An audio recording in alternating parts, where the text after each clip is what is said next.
तो दोस्तों आज की वीडियो में बात करेंगे श्री सिक्योरिटीज लिमिटेड के बारे में। बेसिकली कंपनी ने अपने क्वार्टर 4 के नंबर को डिस्क्लोज कर दिया है। तो चलिए देखते हैं क्या है क्वार्टर 4 के नंबर्स के अंदर, क्योंकि एक पेनी शेयर है। देखते हैं क्या नंबर्स कैसे हैं इसके। डाटा बेसिकली लाख्स में दिया हुआ है। मैं आपको तो लाख्स और क्रोर्स दोनों में समझाता हूँ कैसे क्या ईजी होगा। पिछले क्वार्टर की बात करें तो पिछले क्वार्टर में कंपनी का टोटल रेवेन्यू जो कंपनी ने ऑपरेशन के थ्रू जनरेट किए थे अप्रोक्सीमेटली 12 लाख के आसपास है। पिछले साल की बात करें तो 8 लाख मतलब 9 लाख के आसपास, जबकि अभी देखें तो 5.5 लाख के आसपास। मतलब मुझे पता नहीं कि ऐसी कंपनी क्यों लिस्ट होती है NSE बेसिस पे, जब जिसका रेवेन्यू मात्र 5 लाख के आसपास है। तो ये तो हर कोई ऐसे NSE बेसिस पे लिस्ट हो जाएगी। तो NSE बेसिस को थोड़ा देखना पड़ेगा कि ये 5 लाख 4 लाख कंपनी कैसे रेवेन्यू जनरेट कर रही है, देखना चाहिए। चलिए कंपनी के खर्चे क्या है वो देख लेते हैं। पिछले क्वार्टर की बात करें तो पिछले क्वार्टर में कंपनी के खर्चे 1 लाख के आसपास थे। पिछले साल 1.8 लाख, अभी देखें तो कंपनी के खर्चे 54 लाख के आसपास।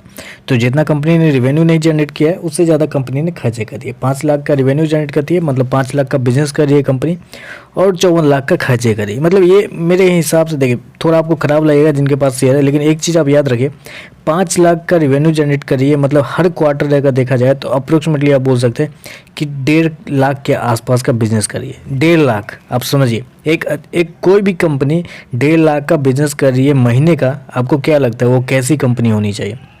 तो आप खुद, आपके पास खुद आंसर है। आप अगर आपके पास शेयर है तो आपके पास खुद आंसर है कि वो कैसी कंपनी है और क्या कर रही है।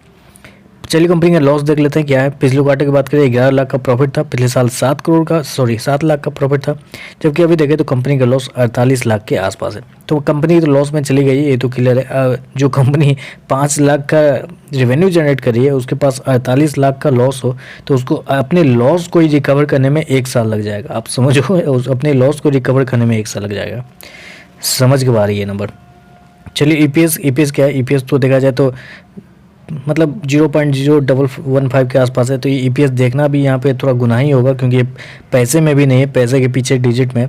तो ओवरऑल देखें तो ये नंबर कुछ खास है नहीं। देखिए अगर आपके पास शेयर है अच्छी बात है, आप पैनी शेयर में घुसे हुए हैं, लेकिन कुछ ऐसे पैनी शेयर में घुसिए ना जहाँ जिनका कंपनी का रेवेन्यू अच्छा जनरेट हो रहा है, जिसका कंपनी का मतलब प्रॉफिट अच्छा हो रहा है, सारा कुछ अच्छा हो रहा है, तो उनमें इन्वेस्ट कीजिए, ताकि उनके जब मतलब बिजनेस अच्छा होगा तो और एक बड़ी तेजी देखने को। इनका बिजनेस क्या अच्छा होगा जो 5 लाख का भी रेवेन्यू जनरेट करिए, चलिए कल हो के 25 लाख का रेवेन्यू। आप 25 लाख वाले बिजनेस पे क्या आप पैसे लगाना चाहेंगे क्या? आप खुद सोचिए।